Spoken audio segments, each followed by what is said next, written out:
Hello Clashers, I'm Josh and welcome back to Pyro's Circus. For today's video, we're going to be rolling with 27 giants and 9 super archers. If you guys enjoyed this video, please take a second to like and subscribe. I greatly appreciate it. Let's go ahead and hop right into this attack. Right here we got a giant row of giants, no pun intended. And we'll put those super archers right behind, and we're sending that log roller right up through the core, through that eagle artillery, and into those inferno towers.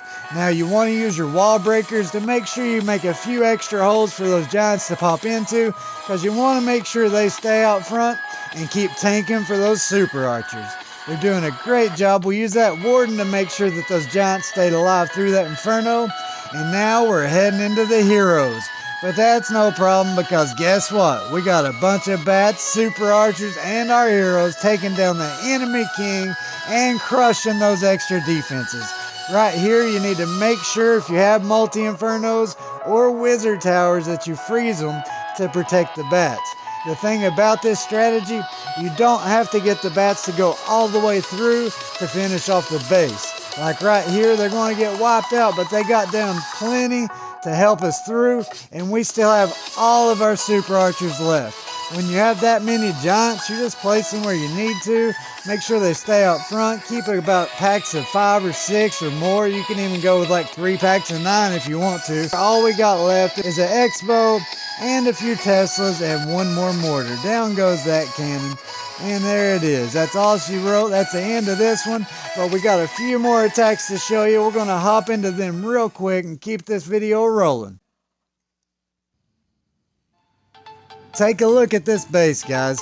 You'll notice all the defenses are maxed. The infernos are set on multi. We've got a max queen, a max warden. The king is all the way up at 40. And this is the type of base that you do not normally want to go at with bats. Anytime you see multis, that's usually a bad sign and you'll want to try to find another base. But we ain't scared. We're going to crush this base and we're going to lead off with a row of giants at the top, just like we did before. You're about to see how strong 27 giants can be. We're not even going to log roll through the multi or the eagle. We're going to go right between them, and we're just going to use that warden ability to make sure we keep everything rolling. A lot of people tend to freak out when they can't log roll through the eagles or the inferno towers, but the truth is, when you get max heroes and you've got some decent troops, you can survive quite a few eagle shots and not really have to worry too much.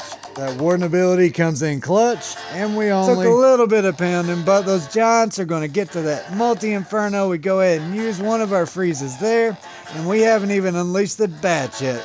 So a good idea is going to be, once those giants get that multi down, we're going to come in from the opposite side with our bats and get down as much as we can, and we're going to get out in front of those heroes because we want to keep them at full health coming up to the end of the base against the enemy queen, the enemy king, those 2 expos, and that Tesla farm. Right there, we're doing our best to get that multi down with the bats. We still have 2 freezes left, so we go ahead and get that multi, and we get right up into those last few defenses. I knew we wouldn't be able to finish it there, so I wasn't going to waste my last freeze on it. So we're just going to go ahead and speed it up to get these heroes caught up a little bit. And if you notice, I've got one giant that I'm hanging on to. I did that because I was hoping I could distract the queen with it. It didn't quite go to plan, but we still have our queen's ability. We just used our king's ability. He took down the enemy king. He took down the enemy queen. And now our queen is just cleaning up the mess. We've got that giant. Still have a super archer. Now that base is done. All right, so we got one more to go. This one's going to be a little bit easier than that one. Now this base is more of your standard bat slap strategy base. When you see 4 wizard towers on the same side, you see the multi over there and the enemy queen, that makes it easy to pick what side to come in from. Because in your mind you think, well, if I get that side down, then bats can come through and wipe out the rest of the base. But sometimes things don't go quite to plan, and this is going to show you what to do when that happens.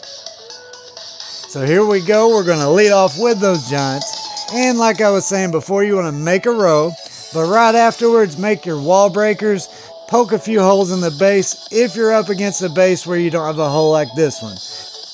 It didn't really even need the wall breakers, But afterwards, drop your super archers and then add in some more giants, because those you dropped in the beginning will start to go down.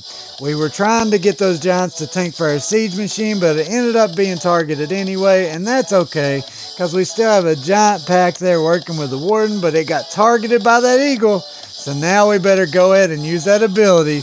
While those bowlers are raged, they're going to go ahead and get that eagle down, hopefully before it fires again. There we go. We made it through. Now this is where I had to make a decision. You would think we'd have enough freezes to get through, but I was wanting to go ahead and get that single down. I knew by taking that single out of the picture, the super archers would have no problem finishing off this base. So right there, we ran out of freeze. Those bats got wiped out, but no big deal. We still have a ton of super archers, a queen at full health, and we'll be able to swag that poison if we wanted to. If you do run into a CC, it's no problem for this attack, because with that many super archers and your queen, you won't have any issues taking down that clan castle. Just be sure and poison it. Even if it's an eagle, or even if it's an electro, it's not that big a deal. But with the range that those super archers have, it makes it so easy when you have to shoot 4 or 5 tiles away. They actually have more range than our queen does. So there we go. We barely crept across, but we still had almost every super archer still alive. I hope that you guys have enjoyed this video. I hope it leads you to get more stars and hopefully getting those giants back out and putting them where they belong, out in front of the pack. Thanks for watching. I'll see you soon in my next video. Don't forget to like and subscribe, and clash on, my friends.